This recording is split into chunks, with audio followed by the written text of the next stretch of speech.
This could be the new best budget dirt bike ever. And for me, that's saying a lot because at this point, I've tested most of them. It's only 130 pounds and has 8,000 watts of power. Woo! But I've bought cheap dirt bikes with big power before, and they tend to have terrible suspension and bad weight distribution, which makes them basically unrideable. But this bike has been engineered from the ground up by people who love to ride dirt bikes and ride hard, which is why I'm so excited. Like, the first thing I opened was this front wheel, and the rotor has an engraved lightning bolt on it. If they care about that kind of detail, and they care about this perfect 48-52% weight distribution, I think we have a winner. Whenever I set up a new e-bike, I always plug in the battery first, so by the time we're done building the thing, we can ride straight away. And this video is not sponsored, so I can say whatever I want. Not bad at all. Woof! The rear shock and the forks are fully adjustable, which is good because it's a pit bike, so it should be able to be rideable by a kid or an adult. Every bike in this price range is designed in China. This one is designed in the United States, which I'm excited about because that means the instruction manual is probably going to make sense to me, which is awesome. Look at that. They took out the guesswork. Screws for front fender, hardware for handlebars. Normally, I just wing it, but since the instructions actually made sense, I just set it up the way I was supposed to. Starting with the handlebars, and the brakes and grips were already attached, so this was a really simple process. I just should have kept the handlebar support loose so I had room to put on the screen later. There's a little pull tab on the left side of the bike, and when you pull it, it releases the seat, which felt really nice and is actually really long for a bike this size. Also, the graphics are really cool. They remind me of my dad's old white Yamaha growing up. I'm a sucker for anything retro, and it looks like the guys at Electro & Co. are too. It came with a little tool bag that has everything you'd need in a pinch, and what I like about this is it comes with a small little thing for grease. Normally they come with this giant bag and it's kind of hard to spread out, but you need it for your suspension bolts and your axle bolt, or they will wear out over time. The bike shipped with a steel rod holding the place for the rear shock. I made sure I installed it in a way where I could reach all the adjustments easily and then moved on to the fender. I've learned that it's always worth putting the fender on before the tire. That way you have more room for the fender bolts. This bike was seriously so easy to set up. Everything was already hooked up. You just really had to throw on a couple pieces of plastic and a front tire. It must be why they call it the RTR. The front brake went on easy. Both brakes were pre-bled. So after I locked in the front axle, we were ready to go. Now all there is to do is wait for the sun to turn on in the morning, get the battery off the charger, and figure out where this balance point is. Without the battery, it feels nice, and that battery isn't too heavy, so I don't think it's gonna change much. All right, this battery feels mad light for how powerful it is. 72 volts. Smooth.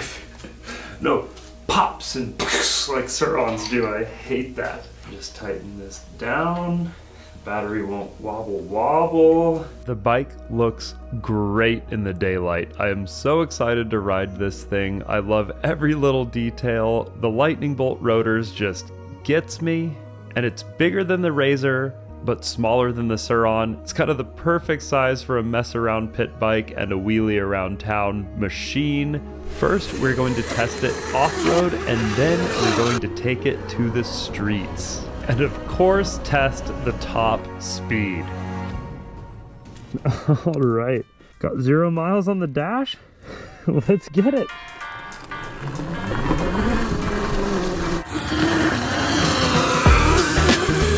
The first thing I noticed was the smooth, predictable power delivery. But if you put the hammer down, you would fly. And that's exactly what I want.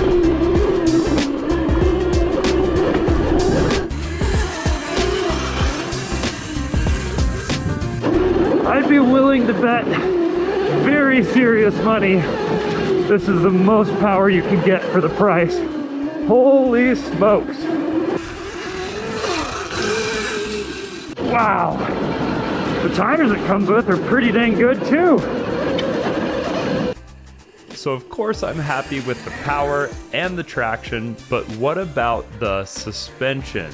Well, the motor is in the swing arm, which is unsprung weight, which typically isn't great, but it does mean it's going to be a lot more easy to adjust your chain. You don't need to worry about a chain tensioner, anything like that. And this motor is so small and light, honestly, I didn't notice it. And at one point, I took 2 clicks out of my rear shock. I felt like it was a little stiff, and then I hit the rocks again, and man, I really noticed the difference, and it felt great. On a lot of these cheap bikes that do have adjustable suspension, it seems like it's more for looks than anything functional and practical. On some of my other bikes, I can turn something all the way from 0 to 10 and not even notice. This one, I just did 2 notches and felt it immediately, which tells me I could quickly adjust this depending on the type of riding, because I plan on using this bike on the street and on trails like this, which makes me super happy. I'll get more into the suspension on the next video, but for now let's test out the other power modes and then see what our top speed is. Let's play around with gear 1. Okay, nice and easy on the throttle, really smooth.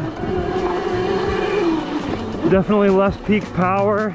Now power mode 2, let's pop up the front. All right, really smooth power still. Quite a bit more than... There you have it. The first rollover. I have no idea what even happened. Can she take a hit? Yes, she can.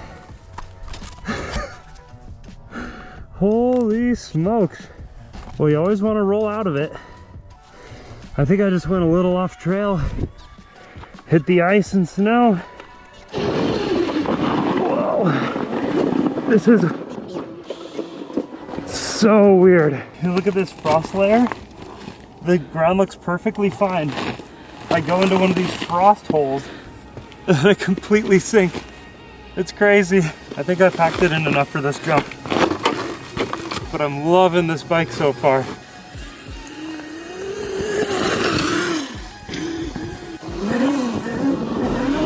Oh yeah, feels great. I like that balance point. You can even tell like the way the bodywork comes in like this.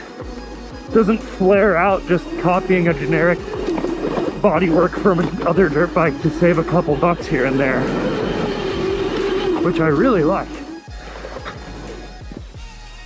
It's so easy to turn around on single track with light electric bikes.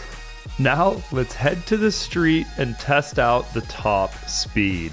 I wish I would have done this on a full battery, but oh, look at the ice.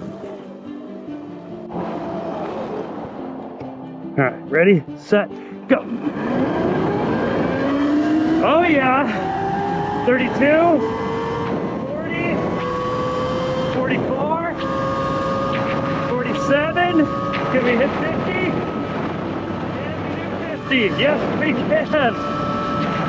Heck yeah, we're going uphill, still hitting 50. That is unreal. Oh, this thing is so smooth on the power.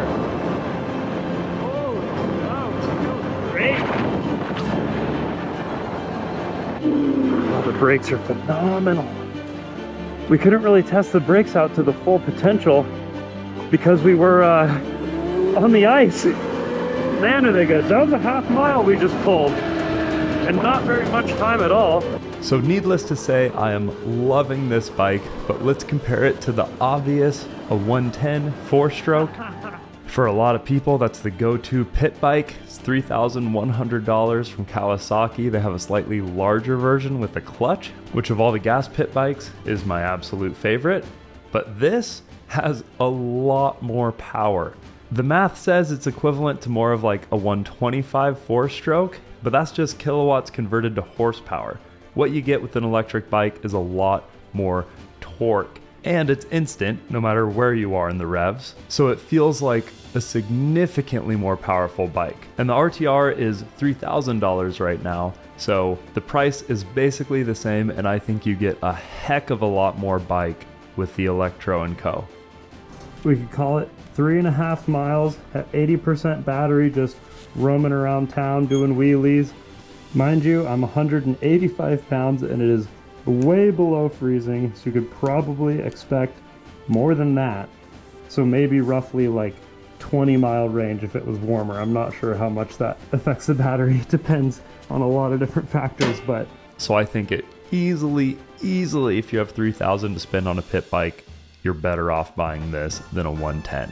And you can roam around your neighborhood without bothering your neighbors, which is kind of the best part about electric bikes.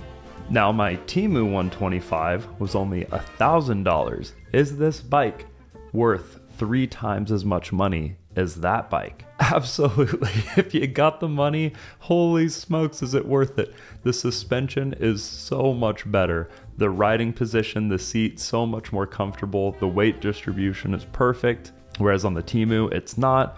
And I had bits of pieces falling apart on my Temu bike in the first ride. On the RTR, I took a pretty hard crash and the thing is unscathed. The graphic peeled back a little bit, and I think that wouldn't have happened if it wasn't below freezing outside even, but I just slid it right back on, went right back to the way it was. And this video isn't sponsored, but my links in the description are affiliate links, so if you do choose to get one and you want to support the channel, click on my link first. Normally I ride a bike in this price range, and I can think of a million things I want to upgrade. Maybe I want taller handlebars? And next up for you, I bought the cheapest 250cc dirt bike at Walmart. You can check it out right here. What a day to be on a small little electric wheelie machine. My literal favorite thing.